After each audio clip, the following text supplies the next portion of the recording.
Amós 9:1. Vi o Senhor que estava em pé junto ao altar e me disse: fere os capitéis e estremecerão os umbrais, e faze tudo em pedaços sobre a cabeça de todos eles. Matarei a espada até o último deles, nenhum deles fugirá e nenhum escapará. Ainda que desçam ao mais profundo abismo, a minha mão os tirará de lá. Se subirem ao céu, de lá os farei descer. Se esconderem no cimo do Carmelo, e de lá buscá-los-ei, e de lá os tirarei. E, se dos meus olhos se ocultarem no fundo do mar, de lá darei ordem à serpente, e ela os morderá. Se forem para o cativeiro diante de seus inimigos, ali darei ordem à espada, e ela os matará. Porei os olhos sobre eles, para o mal e não para o bem, porque o Senhor dos exércitos, é o que toca a terra, e ela se derrete, e todos os que habitam nela se enlutarão. Ela subirá toda como o Nilo e abaixará como o rio no Egito. Deus é o que edifica as suas câmaras nos céus e a sua abóbada fundou na terra. É o que chama as águas do mar e as derrama sobre a terra. Senhor é o seu nome. Não sois vós para mim, ó filhos de Israel, como os filhos dos etíopes? Diz o Senhor. Não fiz eu subir a Israel da terra do Egito e de Caftor, os filisteus e de Quirus? Eis que os olhos do Senhor estão contra este reino pecador, e eu o destruirei de sobre a face da terra, mas não destruirei de todo a casa de Jacó, diz o Senhor. Pois eis que darei ordens e sacudirei a casa de Israel entre todas as nações, assim como se sacode trigo no crivo, sem que caia na terra um só grão. Todos os pecadores do meu povo morrerão à espada, os quais dizem: o mal não nos alcançará, nem nos encontrará. Naquele dia, levantarei o tabernáculo caído de Davi, repararei as suas brechas, e, levantando-o das suas ruínas, restaurá-lo-ei, como fora nos dias da antiguidade, para que possuam o restante de Edom e todas as nações que são chamadas pelo meu nome, diz o Senhor que faz essas coisas. Eis que vem dias, diz o Senhor, em que o que lavra segue logo ao que ceifa, e o que pisa as uvas ao que lança a semente. Os montes destilarão mosto, e todos os outeiros se derreterão. Mudarei a sorte do meu povo de Israel. Reedificarão as cidades assoladas, e nelas habitarão. Plantarão vinhas e beberão seu vinho. Farão pomares e lhes comerão fruto. Plantá-los-ei na tua terra, e dessa terra que lhes dei já não serão arrancados. Senhor teu Deus. Pessoal, eu consigo enxergar na época de Amós, isso aqui, consigo enxergar o tabernáculo de Davi funcionando, que nem nós vimos na passagem anterior. Consigo ver a queda, consigo ver a restauração na época de Amós aqui, consigo ver as guerras, consigo ver também que todas essas coisas que eu falei aqui se aplicam aos dias de hoje. Eu consigo entender claramente, né, tudo que está sendo processado, né, sobre a terra, tudo que está sendo processado sobre o povo escolhido de Iave, o Senhor, tá? Como também de El Elyon, o rei das nações, tá? Então, o que que acontece? Eu não consigo ver uma dissociação entre essa época para a nossa época. Pelo contrário, eu consigo ver a passagem, né, a respeito do tabernáculo caído de Davi, viva novamente nos nossos tempos, tá? E como eu falei, eu precisava também de mais uma passagem, né, para poder a gente conversar sobre, né, no Novo Testamento. Então, eu gostaria que vocês abrissem para mim em Atos. Eu vou dar assim, vou tentar ver se eu consigo ser breve aqui, mas é muito esclarecedora essa passagem aqui. Gostaria que vocês lessem com mais tempo depois, Atos 15, tá? Atos 15:1. Posso ler? Alguns indivíduos que desceram da Judéia ensinavam aos irmãos: se não vos circuncidardes, segundo o costume de Moisés, não podeis ser salvos. Tendo havido da parte de Paulo e Barnabé contenda e não pequena discussão com eles, resolvendo que esses dois e alguns outros dentre eles subissem a Jerusalém, aos apóstolos e presbíteros, com respeito a essa questão. Enviados, pois, e até certo ponto acompanhados pela igreja, atravessaram as províncias da Fenícia e Samaria, e narrando a conversão dos gentios, causaram grande alegria a todos os irmãos. Tendo eles chegado a Jerusalém, foram bem recebidos pela igreja, pelos apóstolos e pelos presbíteros, e relataram tudo que Deus fizera com eles. Insurgiram-se, entretanto, alguns da seita dos fariseus que haviam crido, dizendo: é necessário circuncidá-los e determinar-lhes que observem a lei de Moisés. Então se reuniram os apóstolos e os presbíteros para examinar a questão.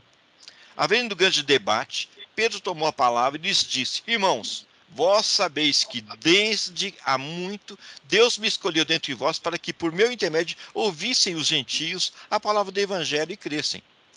Ora, Deus que conhece os corações, lhes deu testemunho, concedendo o Espírito Santo a eles, como também a nós nos concedera.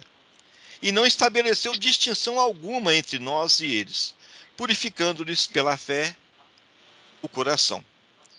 Agora, pois, por que tentais a Deus, pondo sob a serviço dos discípulos um jugo que nem nossos pais puderam suportar, nem nós? Mas,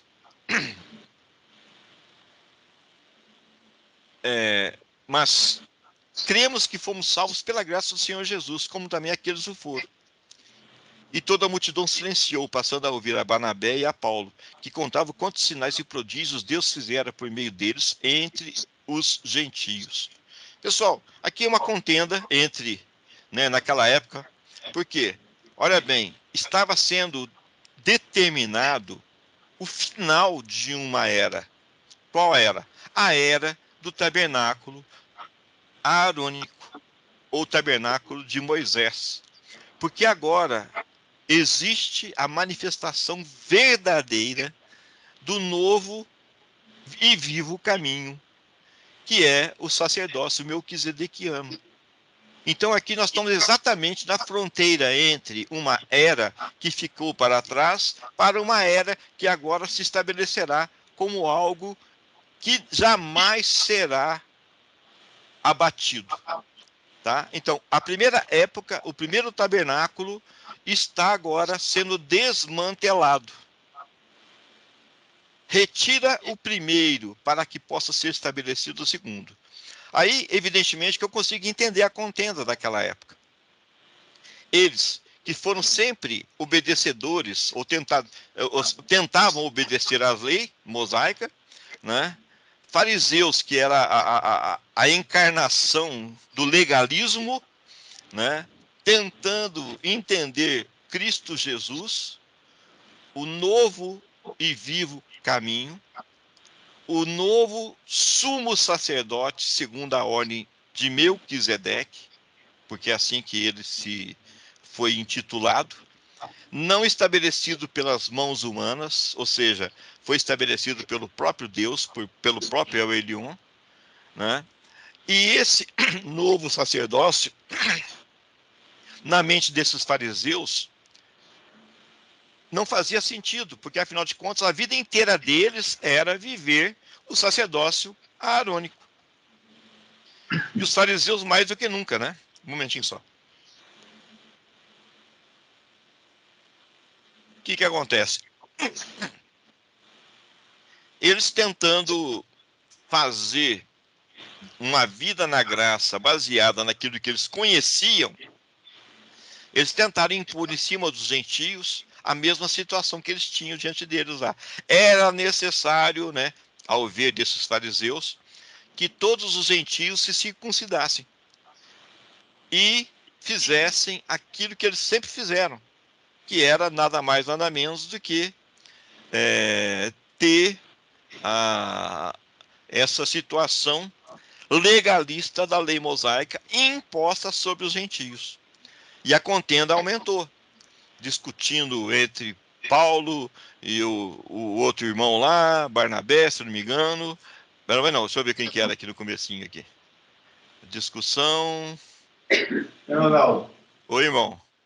isso era bem pertinente, porque isso era em questão de tudo, era a salvação que estava imposta aí. E Sim, que até os dias de hoje é o que martela mais a questão da salvação. exatamente, meu irmão. Então, olha bem, eu tenho assim, eu não quero entrar já na conclusão, tá, Anselmo? Me permita eu trabalhar um pouquinho mais essa situação, tá? O que que acontece? Paulo e Barnabé estavam lá discutindo ferrenhamente, um defendendo uma coisa, outro defendendo a outra. O Pedro mesmo, que foi, ele recebeu, né? Olha que interessante, eu achei que fosse Paulo, mas não, foi Pedro também. Recebeu também um encargo acerca dos gentios. Só que o Pedro fez diferente, né? Por que que ele fez diferente? Porque ele manifestou. Olha bem, eu não sou juiz, tá? Mas tentem me entender o que eu vou falar aqui agora, tá? Eu não tenho direito, mas eu preciso de falar uma situação. Como eu falei para vocês, eu estarei sub júdice. Eu estarei, como diz, sob a análise do que o Espírito de Cristo Jesus falar no coração de vocês. E eu estarei, como diz, eu não quero pagar o preço das minhas palavras, que pode ser custar muito caro para mim. Mas eu quero ter a abertura de coração para poder, junto com vocês, a gente ter, né, pelo menos uma capacidade analítica de entender o que estava sendo processado naquela época e o que está sendo processado nas nossas vidas hoje. Podemos fazer isso? Então sejam, como diz, sejam é, longânimos comigo, tá bom?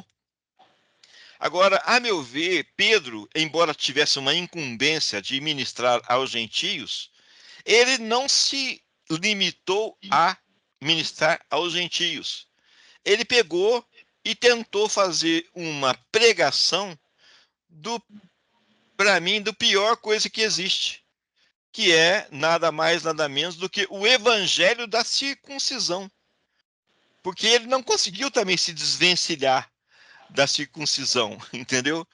Então, para mim, né, que todas as nossas igrejas evangélicas, né, todas, de novo, sejam longânimos comigo, tá? Eu não tenho carteirinha de juiz, mas eu entendo que o evangelho da circuncisão ainda está impregnado em todas as nossas religiões evangélicas, tá? O evangelho da circuncisão, porque é justamente esse evangelho da circuncisão que Pedrão conseguiu implementar para frente, tá? E quando vê, Paulo chegou numa conclusão fantástica. Qual a conclusão que o Paulo chegou? Olha, pessoal, nós estamos falando aqui de circuncisão. Aí tem uma ala do nosso grupo, da nossa igreja, da nossa família, está falando acerca da incircuncisão para os gentios. Então, nós estamos demandando muito tempo e energia, né, discutindo e defendendo cada um a circuncisão e o outro a incircuncisão, né? Pedrão, né? Paulo não falou acerca de Pedro, não, mas Pedrão está aqui agora defendendo o evangelho do meio termo, né? Nem circuncisão, nem incircuncisão, né? Vamos fazer aqui o evangelho da circuncisão. Vamos pegar alguma coisa da lei, vamos pegar alguma coisa da graça, vamos fazer uma misturama, né? Quem sabe isso dá certo. Aí satisfaz todo mundo. Aí dá um cala-boca em todo mundo, tá? Eu estou aqui conjecturando, tá? Percebe, pessoal? Talvez seja até uma inferência da minha parte aqui que eu estou fazendo aqui, mas pelo menos eu estou analisando alguma coisa. Bom, o que que acontece? Quando vê Paulo, né, acerca, né, de todo esse desafio que ele passou, né, defendendo, né, a incircuncisão para os gentios, né, ele recebeu mais uma profunda revelação. Pessoal, olha, o que eu tenho para falar para vocês é o seguinte: nem a circuncisão, nem tampouco a incircuncisão é alguma coisa. O que tem prevalecido no nosso meio é a fé que atua em amor. Então, o que tem prevalecido é o amor de Cristo Jesus, é o amor ágape de Cristo Jesus em nós. Primeiro dele para conosco, e quando esse produz seu devido fruto, de nós também para com ele, e para com os irmãos, evidentemente, e também para nós mesmos. Amarás ao Senhor teu Deus de todo o teu coração, de todo o teu ser, de toda a tua mente, e ao teu próximo como a ti mesmo. Então, esse é o fundamento de toda a manifestação, né, do senhorio de El Elyon e de Cristo Jesus sobre as nossas vidas. Tá? Esse é o mandamento imutável que o Pai nos deu. Pois, pessoal, o que acontece? Chegamos agora a uma conclusão. Mas, Ronaldo, cadê o tabernáculo de Davi que você estava falando tanto? O que tem essa passagem a ver com essa situação? Bom, vamos continuar lendo. De novo, né, verso 5, eu vou falar. É necessário circuncidar os determinados que observam a lei de Moisés. Né? Os proibidos se realizaram para examinar a questão. Grande debate, no verso 7. Né? Deus, no verso 8, Deus conhece os corações de Deus testemunho concedendo o Espírito Santo a eles, como também a nós nos concederam. Ou seja, tanto para gentios quanto para judeus. Verso 9, não estabeleceu distinção alguma entre nós, judeus, e eles, gentios, purificando os corações pela fé, né, dos gentios também. Nós não podemos tentar a Deus, pondo sobre a serviço dos discípulos um jugo que nem nossos pais puderam suportar, nem nós. Ou seja, caramba, a lei, ninguém consegue servir a Cristo Jesus pela lei. É impossível, é humanamente impossível. Já era impossível para os judeus, mas os judeus fariseus queriam, após a revelação de Cristo Jesus, impor isso sobre o pessoal. Bom, no verso 12, a gente vê Paulo e Barnabé falando, né, e contando os sinais e prodígios que Deus fizeram por meio deles entre os gentios. Primeiro, né, Tiago falou acerca de Pedro, né, que Deus primeiramente visitou os gentios, a fim de constituir dentre eles um povo para o seu nome, lá na época de Abraão, tá? Confere com essas palavras dos profetas como está escrito, cumpridas essas coisas, olha bem, ou seja, depois de todo esse processamento, né, entre judeus, entre gentios, naquela época, agora entre os judeus, entre os gentios, nesta época atual, nesta época de Cristo Jesus, o Rei dos Reis, Senhor dos Senhores, o sumo sacerdote, segundo a ordem de Melquisedeque, né? Cumprida todas essas coisas, olha bem, voltarei e reedificarei o tabernáculo caído de Davi, e levantando-o das suas ruínas, restaurá-lo-ei, para que os demais homens busquem o Senhor, e também todos os gentios sobre os quais tem sido invocado o meu nome, diz o Senhor, que faz essas coisas conhecidas desde séculos. Pelo que, julgo eu, não devemos perturbar aqueles que dentre os gentios se convertem a Deus, mas escrever-lhes que se abstêm das contaminações dos ídolos, bem como das relações sexuais ilícitas, da carne de animais sufocados e do sangue. Porque Moisés tem em cada dia, desde os tempos antigos, os que os pregam nas sinagogas, onde é lido todos os sábados. Tá? Agora, Cristo, não. Cristo estava nesse momento sendo falado aos homens. Ele estava sendo mostrado aos homens. Estava fazendo comunhão com os seres humanos novamente. O Cristo, o Filho do Deus vivo. Em qual tabernáculo? O tabernáculo que seria agora restaurado. Qual o tabernáculo? O tabernáculo caído de Davi. Para que todos os homens pudessem agora ter a experiência novamente com Cristo Jesus diretamente. Voltamos de novo ao início na criação do ser humano, quando Adão comungava diretamente com a fonte, que é Cristo Jesus. Ele tinha acesso, livre acesso. Né? Com toda a situação, né, como está escrito, o Antigo Testamento inteiro, né, são sombras. A lei mosaica são sombras da lei de Cristo Jesus. O tabernáculo mosaico é sombra do tabernáculo de Cristo Jesus. O nosso momento, para mim, é muito claro. Tá? Hoje, novamente, o Pai quer fazer o quê? Ele quer comungar diretamente com você, dentro do seu coração, dentro do seu eu, na sua mente. Ele quer ser um com você no seu coração e na sua mente. Ele quer ser um com você no seu espírito. E você vai adorá-lo como? No tabernáculo de Davi. Qual é o tabernáculo de Davi? É o seu próprio eu, é o seu próprio ser. Você faz parte do tabernáculo de Davi. Você está sendo constituído, está sendo restaurado como um ser humano segundo o coração do Pai, novamente. Você comungava antes da fundação do mundo com Cristo Jesus. Você já existia, você já foi, como está escrito na palavra, você foi escolhido nele antes da fundação do mundo. Então, é a prova cabal de que você já existia antes da fundação do mundo. Tá?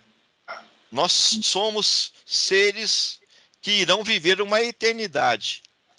Mas nós fomos seres criados pelo Pai para a boa obra e para a adoração. Agora, o que acontece? De novo, estamos sendo restaurados para essa boa obra. Novamente, coparticipantes do seu novo sacerdócio. Qual é o novo sacerdócio? Qual foi o sacerdócio restabelecido agora? Ou seja, ele caiu, né, o Arônico caiu, foi retirado e agora está sendo estabelecido novamente o sacerdócio melquisedequiano pelo seu sumo sacerdote, que é Cristo Jesus. Percebe? O primeiro homem Deus, tá? Então esse é a primeira manifestação desse sacerdócio que não terá mais fim. O Arônico teve. Quando Jesus foi levantado no madeiro, morreu e ressuscitou, ali foi quebrado, né? Embora todo mundo ainda acha que está prevalecendo. Não prevaleceu mais, né? O ramo que era os judeus foram arrancados de Cristo Jesus, para que nós, gentios, pudéssemos ser enxertados. Nós já estudamos isso algumas vezes. Nós já falamos sobre isso algumas vezes. Não é nenhuma novidade que eu estou falando aqui. Para mim, é vida isso. E eu espero que para cada um dos irmãos que me escutam aqui, que seja também vida, seja revelação genuína dessa situação. Se eles foram arrancados, não há mais agora a seiva de Cristo fluindo neles. Então, todas as obras daquele ponto para frente está dissociada de Cristo. E você que não era nada, agora passou a ser, né? Os trabalhadores da vinha lá que chegaram no último momento receberam o pagamento em primeiro lugar. Qual é o pagamento? É o próprio Cristo, né? Nós recebemos Cristo Jesus em nós, sem ter ao menos trabalhado, entendeu? E os judeus estão trabalhando nesses anos todos, não receberam o pagamento ainda, porque era importante caracterizar que não é pelo esforço, e sim pela glória imerecida, pela benignidade imerecida de Cristo. Era necessário ficar claro isso, né? E ficou. Nós sabemos que nós estamos nessa situação por imerecimento total nosso. Nós não merecemos nada, mas nós estamos inseridos em Cristo Jesus, porque assim aprove a Ele nos conceder essa graça.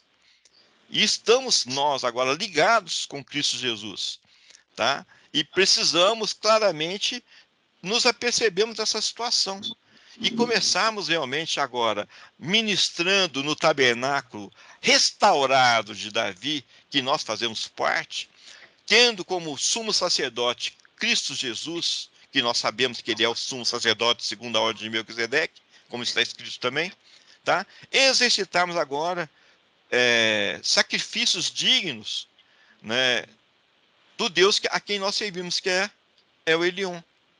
Quais sacrifícios? O nosso ser. Nós estamos agora nos colocando como imitadores de Cristo. Da mesma maneira que era o cordeiro imaculado, nós também estamos nos tornando cordeiros, lavados pelo seu sangue, lavados pela água genuína, né, de Cristo Jesus em nós. Estamos agora também nos colocando como sacrifício santo, puro e agradável ao Deus que nós servimos, que é o Elion. Tá? E nos colocando nas mãos do nosso sumo sacerdote, que é Cristo Jesus, segundo a ordem de Melquisedeque, segundo o tabernáculo caído de Davi, que agora está sendo restaurado, para que ele possa ser tudo em todos, da maneira que ele sempre aprove no coração do Pai. Que é o quê? Nada mais, nada menos que comunhão direta com o ser humano, com o ápice da sua criação, né? Então, pessoal, era o que eu tinha no meu coração. Confesso que eu fiquei assim, caramba, mas o pessoal está falando com tanta convicção, eu vou estudar de novo, entendeu? para ver se tudo aquilo que eu tinha no meu coração fosse reavivado. Então, de novo, estou falando com muito temor, com cuidado e com muito amor. Olha, eu estou pegando fogo de novo, tá? Mas, como eu falei, está gravado, né? Todo mundo que tiver acesso a essa gravação vai ver a minha postura e caso o Espírito de Cristo Jesus te fale diferente do que eu estou falando aqui, eu estou aqui disposto a te escutar.